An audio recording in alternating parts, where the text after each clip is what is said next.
Captain on the bridge.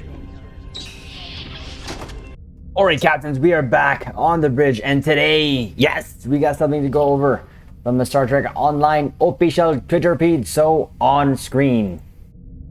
Yes, captains, before we get into this video, you know the drill. Do us a huge favor, hit that like button. Also, if you're new here, welcome. Consider subscribing here to our YouTube bridge, where we're always on the lookout for like-minded captains where we can share our love, our passion for Star Trek Online, but also things Star Trek. And with that said, here we go. Captains, we have one thing to kind of go over here, but on that one thing we have some ECs to drop. So what we're going to do is go over that, drop our thoughts, of course, and then at the end give our conclusion. So I wanted to focus on this. There's no real update in terms of new ships coming or content, but I thought this was interesting. So a couple days ago, the captain here, shout out to Arcane Flame, mentioned this about the actual strike that's going on right now that we know, but we'll go over that in a bit.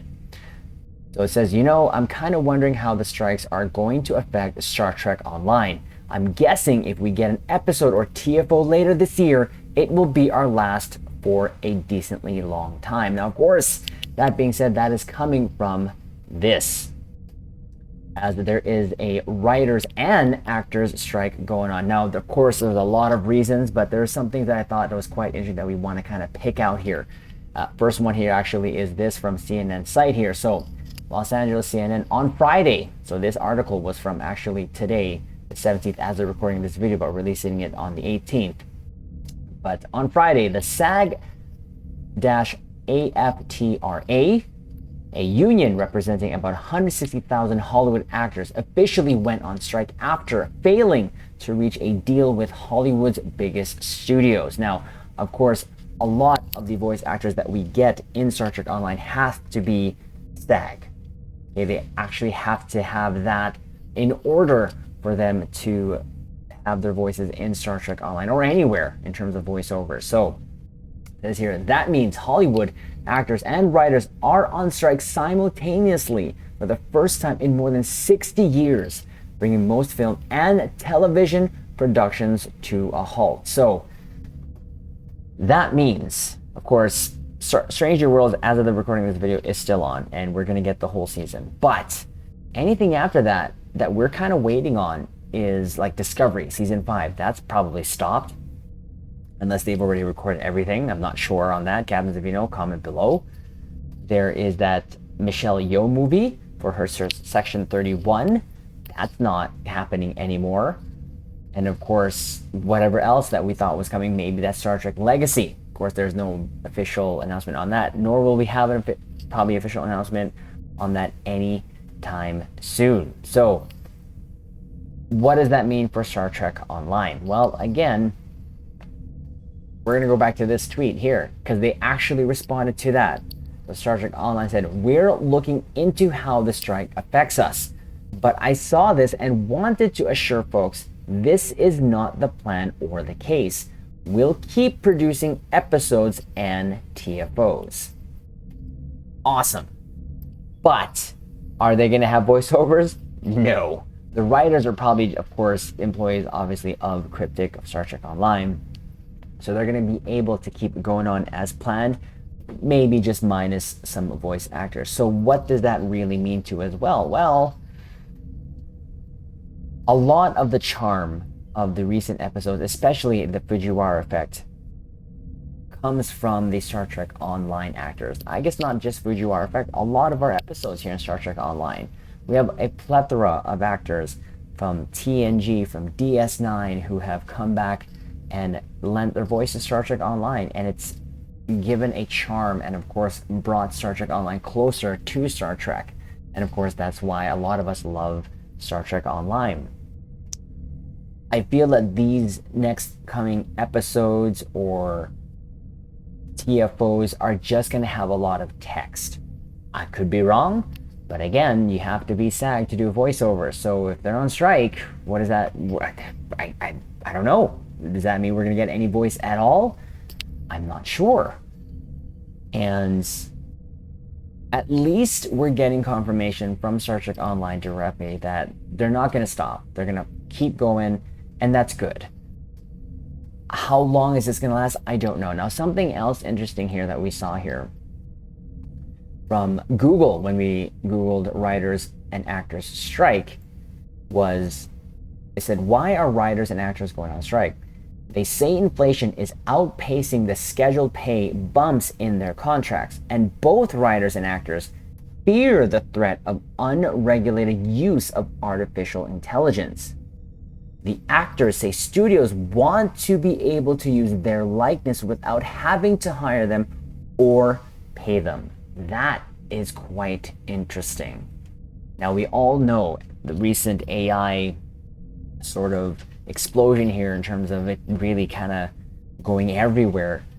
I don't want to say it's getting scary, but man, it makes me raise an eyebrow. It's absolutely mind-blowing on what they can actually do. I mean, we had a fellow captain, id Gaming Federation, shout out to you, sir, who put my voice through some sort of AI program and came up with some sort of like intro interview with Patrick Stewart, and it was absolutely crazy how it sounded like. And even my family members, when I had them listen to it, was like, I asked them, like, who's this? And they said, that's you. I'm like, that's not me. That's not me. So it is surprising, amazing, mind-blowing, but also in a bit scary on what they can actually do now, or what AI actually do. And if that statement is correct, where studios are not wanting to sort of give any pay to the actors for using their likeness, well, that is not fair. Now, I will say this, actors do get paid a ridiculous amount of money. So going back to the CNN post here, it says, let's say, it mentioned here something about Dwayne "The Rock" Johnson. So here we go. Dwayne "The Rock" Johnson was the highest paid actor of 2022. Again, he's actually also made an appearance in Star Trek Voyager, raking in $270 million. That is generational type money. And it's kind of crazy that, to me, I can never fathom having that much money, to be honest. We are quite fortunate that we have the lifestyle that we do. We are able to provide for our family. We're able to do what we want. But that type of money is something I feel like I would never really complain about. And I'm not saying they're complaining, it's maybe the wrong term, but again, that's a lot of money, okay? And, I feel like the actors are supporting the writers. And, with that being said, as I mentioned before, AI has been also being used to write things, and some good friends of mine, like Stu and also Spencer, aka Casual SAB, have showed me programs that they kind of feed just information to, type a line in, and it's actually able to come out with some sort of story for Star Trek or whatever else you kind of put on that. So it's really quite amazing on what it can actually do. So it is sort of eyebrow raising on what that does really mean for Star Trek Online. With that tweet though from Star Trek Online, I do feel a little better. It was something that we were going to kind of question and what that really meant, but for now, at the very least, we can say we're good for now. What we don't know though is how long this is going to last, right? And all I can really hope and wish for that indeed that they'll just keep going in terms of writing the TFOs and stories, but how does that look like? Well, only time will tell if it's just going to be a bunch of text. Now, having said that, that was kind of what the Foundry was about, was fellow captains making these stories and out of just text. And it was probably some of the best stories that I've ever played on Star Trek Online was from the Foundry. That's why, like myself and many others, were kind of disappointed on when the Foundry was sunsetted. So, again, I hope nothing happens with Star Trek Online in terms of its progression, because I felt like we were in a golden age of Star Trek, and with the recent things going on, like Prodigy getting pulled from Paramount, which is, I still don't understand that fully 100%. Discovery having its last season, Picard supposedly quote unquote done. You know, I thought before all that the future of Star Trek Online was great because we were being tied at the hip with Star Trek Picard, so much so that we got, of course, the Odyssey canonized, a bunch of other ships in Star Trek Online canonized, and of course a lot of ships from Star Trek coming into Star Trek Online. So I hope that continues, but again, how does it look like when it comes to the incoming stories or TFOs that they do? Again, my guess is it's probably going to just be a lot of text. I think that's all it's going to be, to be honest with you, just a lot of text and no voice over whatsoever. I could be wrong. I want to be wrong. Captains, I want to know your thoughts. Let me know in the description below. What do you think is going to happen overall with the strike, with Star Trek Online, and what type of content we'll be getting with that all said and done, right? So I wanted to sort of share quickly that voice sort of recording it did, but I can't find it at the moment, and maybe when I do I'll probably share that on stream or something like that. So, but we thought we would get on here and actually just share our thoughts because, again, Captains, you know we love Star Trek Online. This is our sort of wind down to a long day when we get to just be on the bridge, not worry about anything, and just cruise along. We know Star Trek Online is not going to be here forever. Period, point blank. Right now, it's 13 years old.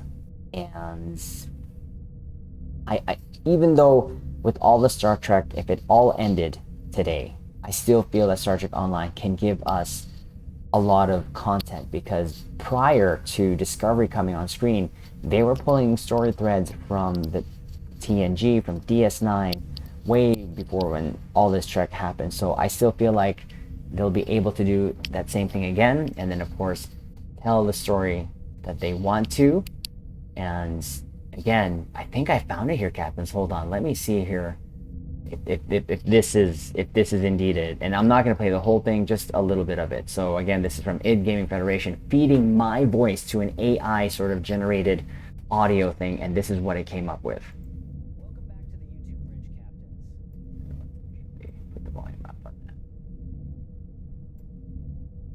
Welcome back to the YouTube Bridge Captains. Trizander here. Tonight we are going to do our usual and do our paperwork, then go and tackle our daily for the new anniversary ship, aka Baby V'ger. Then we'll run some TFOs, and then we'll switch over to Dragon Ball and show you who the true Lord of the Scions is. But first I should point out that this is not in fact Trizander, but an AI voice clone that id Gaming did of me, and it is scary. I mean, it doesn't have any personality, but man, if I can fool just people who know me and say, hey, this is like my family, I was able to fool my family with that. So yeah, it is a little cringy too at best. So again, Captains, I thought we would come on here, give our thoughts here, and would also want to know what you think. So like I said, Captains, comment below, let us know your thoughts on this matter. How do you feel about it? Happy, sad, indifferent? And of course, what do you expect coming down? So again, hit that like button, Captains. And again, if you're new here, consider subscribing here to our YouTube Bridge. And we will leave it on this note. Live long and prosper.